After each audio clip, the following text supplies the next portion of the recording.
सभी को नमस्कार। आचार्य श्री के बारे में मैं कुछ बातें आपके समक्ष रखना चाहूँगा। इंटरफेथ का मेरा यूथ एम्बेसडर रहा हूँ मैं पिछले 6-7 साल से, और करीबन 7 साल पहले मैंने इन्हें पहली बार बोलते हुए मंच पे देखा। जो ऊर्जा है, जैसे आपने अभी सुना है, जो ऊर्जा है, जो इनके शब्दों से प्रेरणा वो जागृत कर पाते हैं लोगों के, खासकर यूथ के हृदय में, वो उल्लेखनीय है। और जितना अच्छा वो बोलते हैं उससे 100 गुना अच्छा वो काम करते हैं। जैसे मैं हमेशा कहता हूं कि हम फिल्मों के एक्शन हीरो होते हैं, लेकिन हम सिर्फ पर्दे पे एक्शन हीरो होते हैं। आचार्य श्री जो हैं वो खुद रियल लाइफ के एक्शन हीरो हैं। जहां जहां आप जैसे समझ लीजिए कि जहां प्रॉब्लम खड़ी होती है, मैं मानता हूं कि जैसे हमारे यहाँ जहां आग लगती है तो हमारे फायर फाइटर आते हैं, फायरमैन आते हैं और आग बुझाते हैं। मुंबई शहर के बहुत ब्रेव फायरमैन हैं। वैसे ही मैं मानता हूं कि धर्म गुरुओं के फायरमैन जो हैं वो आचार्य श्री हैं। जब मुजफ्फरनगर में लोगों के घरों में नहीं दिलों में भी आग लगी थी, तब इन्होंने अमेरिका से इस्लाम के धर्म गुरुओं के फोन कॉल पर अपना टूर कैंसिल किया, वहां से फ्लाइट पकड़ के हिंदुस्तान पहुंचे, सीधा मुजफ्फरनगर गए। ऐसे समय पर जब कर्फ्यू चल रहा था, ऐसे समय पर जब अभी हमारे नेता भी वहां पहुंच नहीं पाए थे मौके पे, ये पहुंच गए और दोनों समुदाय के लोग इन्हें सप्रेम मिले। एक हिंदू के मंदिर के अंदर इन्होंने मुसलमान समाज के लोगों को आश्रय दिया, पनाह दी, प्यार दिया और वो आग बुझाई। ये शायद ज्यादा लोग जानते नहीं हैं, लेकिन मैं जानता हूं और आप लोगों के साथ शेयर करना चाहता हूं। तो जब अहिंसा विश्व भारती हम ऑर्गेनाइजेशन का नाम लेते हैं तो सिर्फ ये नाम से अहिंसा में विश्वास नहीं करते हैं, ये कर्म से भी करते हैं। और मुझे लगता है कि ऐसे इंस्पिरेशनल स्टोरीज हमें, हर हिंदुस्तानी के लिए बहुत जरूरी है, ताकि हम इन स्टोरीज से प्रेरणा ले सकें और ये समझ सकें। हम देखते हैं कि रायट हो रहा है, भाई डर जाते हैं और सिमट जाते हैं, हम बोलते हैं कि यहां अब जाना नहीं है। बट ह्यूमन कनेक्ट से, जिस तरह से लोगों से उन्होंने संवाद किया, जैसे समन्वय की बात कर रहे थे, ये सेतु बन जाते हैं, ब्रिज बन जाते हैं और लोगों को साथ लेके आते हैं। तो मुझे इस चीज की बहुत खुशी होती है और मैं अक्सर कहता हूं कि लोग हमारे फैन होते हैं, मैं इनका फैन हूं क्योंकि ऐसे काम ये करते हैं। और 13 तारीख को जो फंक्शन हो रहा है, ये इनकी जो एक पर्सनालिटी है कि सभी लोगों को, हालांकि हमारे यहाँ पहले तो धर्म में विभाजन हो जाते हैं, फिर फर्दर उस एक धर्म के अंदर भी कई और सेक्ट्स पैदा हो जाते हैं कि भाई आप इस्लाम में हैं तो उसके अंदर भी 4-5 टाइप के हैं, जैन हैं तो जैन के अंदर भी 8-6 हैं। बहुत कम लोग हैं जो एक ही प्लेटफॉर्म बना रहे हैं जिसमें हर धर्म गुरु, हर धर्म के लोग साथ में, एक साथ इंटरफेथ करके, साथ में मिलके एक वर्ल्ड पीस की तरफ जेन्युइन कदम उठाएं। वैसे तो हिंदुस्तान के बहुत सारे एम्बेसडर्स हैं, इंडियन फॉरेन सर्विस करके वो विदेश जाते हैं और हमारे देश को रिप्रेजेंट करते हैं, लेकिन मैं मानता हूं ये लोग, हमारे जो धर्म गुरु हैं, खासकर आचार्य श्री जो है, ये हमारे शांति दूत हैं, ये हमारे पीस एम्बेसडर्स हैं। ये पूरी दुनिया में जो हमारे देश की जो सबसे सुंदर बात है, जो हिंदुस्तानी कल्चर की सबसे सुंदर बात है, जो हजारों साल से कि हम सब साथ में पनप रहे हैं, ऑल टुगेदर जो हम ग्रो कर रहे हैं, जो हार्मनी है हमारी, ये हार्मनी को ये जिस तरह से पूरे विश्व में फैलाते हैं, 13 तारीख को बहुत बड़े लेवल पर, बहुत बड़े मंच पर 8000 से ज्यादा लोग पहुंचेंगे NSCI डोम में यहाँ मुंबई में। और जैसे उन्होंने कहा, परम पूज्य दलाई लामा जी, अपने परम पूज्य योग ऋषि बाबा रामदेव जी आएंगे, चाठेदार साहब आएंगे, हर धर्म के लोग आएंगे और एक ही मंच पे एक ही आवाज में बोलेंगे। मुझे लगता है इससे ब्यूटीफुल तरीका कोई नहीं है। इंडिपेंडेंस डे के समय, आजादी के समय जय हिंद कहने का ये सबसे खूबसूरत तरीका है। Thank you.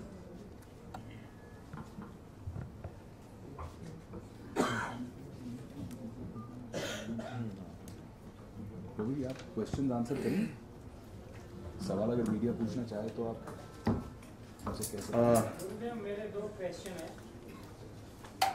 कि ये पिछले कई सालों से ऐसी आपकी धर्म परिषद, एकता परिषद, शांति परिषद होती रहती है बहुत सालों से, आप और भी कोई इंस्टीट्यूशन ऐसी परिषदें करती है, तो उसके जरिए कितनी विश्व शांति हुई।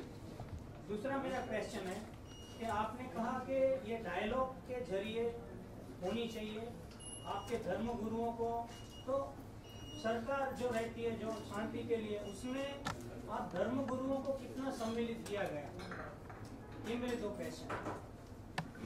बड़े अच्छे प्रश्न किए इन्होंने कि ऐसे प्रयास निश्चित रूप से अतीत में भी हुए हैं, वर्तमान में प्रयास हो रहा है, भविष्य में भी होंगे।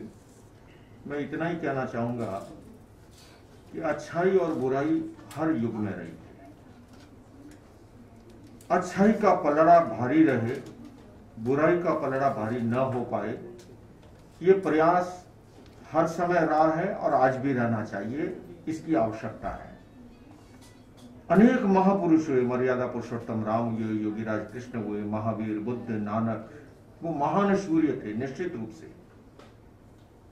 उनकी अनुपस्थिति में हम एक दिया बनकर के टिमटिमाते रहे। इस दुए और तूफान की लड़ाई में सच्चाई और अच्छाई का दिया बुझे नहीं, बुराई का पलड़ा भारी न हो, अच्छाई के प्रयास निरंतर होते रहे। जैसे भाई अभी विवेक ने कहा, हालांकि मैं संकोचवश उन पहलुओं को नहीं छू पाया था, और केवल डायलॉग नहीं, हिज होलिनेस दलाई लामा जो आ रहे हैं, उनका सबसे बड़ा विश्वास है एक्शन में। मुझे याद है पिछली बार पार्लियामेंट ऑफ वर्ल्ड रिलीजन में जब उन्हें सॉल्ट लेक सिटी में आमंत्रित किया गया था, 80 देशों के 10,000 लोग वहां उपस्थित हुए थे। उन्होंने उस समय एक ही कहा था कि एक्शन प्लान कुछ बनाओ, और मुझे ये कहते हुए सात्विक प्रसन्नता है कि वो मेरे से केवल और केवल इसलिए प्यार कर रहे हैं, इस उम्र में, इस स्वास्थ्य में जो आ रहे हैं।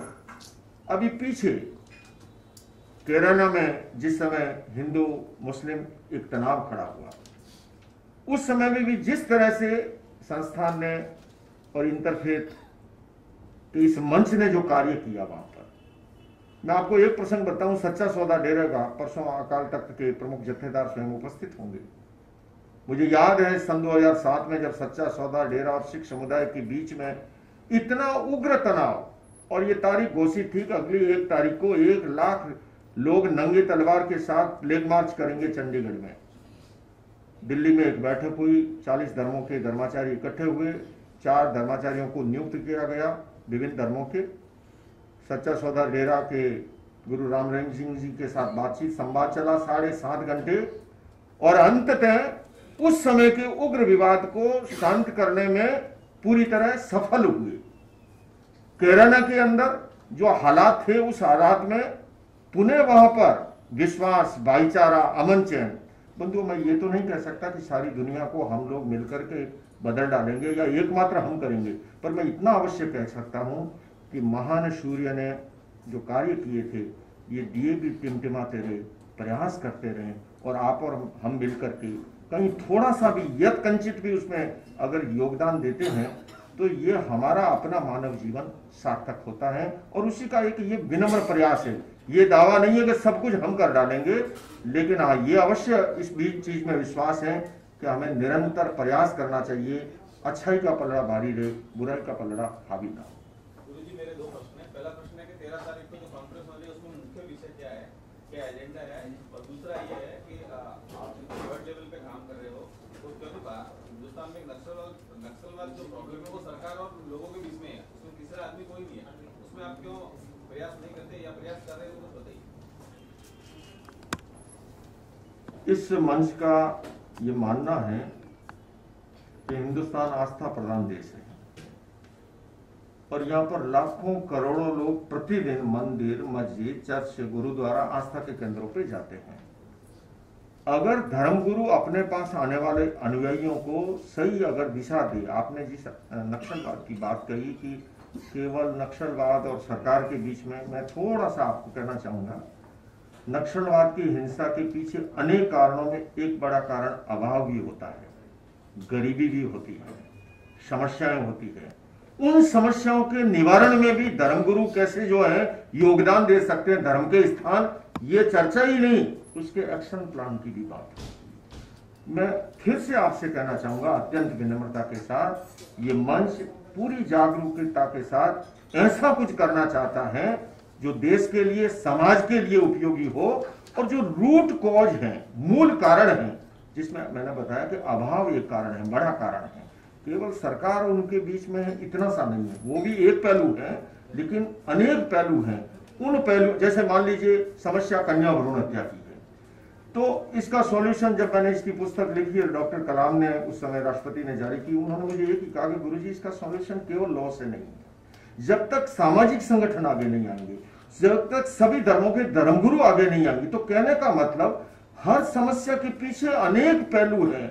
अपेक्षा है हम रूट कॉज को खोजें और उन कारणों का निवारण कैसे हो, तभी जाके समस्या का समाधान हो पाएगा। इसीलिए एकत्रित हो रहे हैं, और एकत्रित होने के बाद संगोष्ठी भी होगी, संगोष्ठी के बाद से भोज भी है, और उससे चर्चा और जो निष्कर्ष और जो एक्शन प्लान बनेंगे, मैं समझता हूं एक दिन में तो सब कुछ नहीं होगा, लेकिन जरूर हम 4 कदम आगे बढ़ सकेंगे, कुछ दिशा और आगे तय कर सकेंगे। विवेक जी, आप कितना अहम मानते हैं ये जो कार्यक्रम हो रहा है, क्योंकि दलाई लामा जी आएंगे, चीन में बॉर्डर पे अपने जो है तनाव है, क्या कहेंगे? तो वो आप नहीं, आप बोल। मैं मानता हूं कि हिंदुस्तान जो है वो पूरे विश्व के लिए शांति का प्रतीक है। दूसरे देशों के बड़े बड़े leader, fathers of the nation like Nelson Mandela, वो हमारे सिंबल्स, हमारे लीडर्स, महात्मा गांधी जी जैसे हमारे फादर ऑफ द नेशन से प्रेरणा लेके अपने देशों में उन्होंने नॉन वायलेंस के जरिए अपार्थाइड के खिलाफ लड़ाई लड़ी है। तो हिंदुस्तान का जो एक दुनिया में परसेप्शन है, वर्ल्ड इमेज जो है, वो अग्रेसर का नहीं है, क्योंकि हमने हमारी जो संस्कृति है उसको बहुत सही ढंग से प्रोजेक्ट किया है। मुझे ऐसे लगता है कि अगर ऐसा तनाव आए भी और आगे सीरियस मामला हो भी, तो वर्ल्ड ओपिनियन जो है वो हिंदुस्तान की तरफ रहेगा। जहां तक कि दलाई लामा जी की बात है, उन्होंने इतने सालों से हमेशा पीस की बात की और आज भी वो पीस की बात कर रहे हैं। तो उनकी बातों के टुकड़े बना के लोग पीस के पीसेस करना चाहते हैं, लेकिन मुझे लगता है कि हमें ऐसा होने नहीं देना चाहिए। इसीलिए ये 13 तारीख का इवेंट जो है वो बहुत अहम है।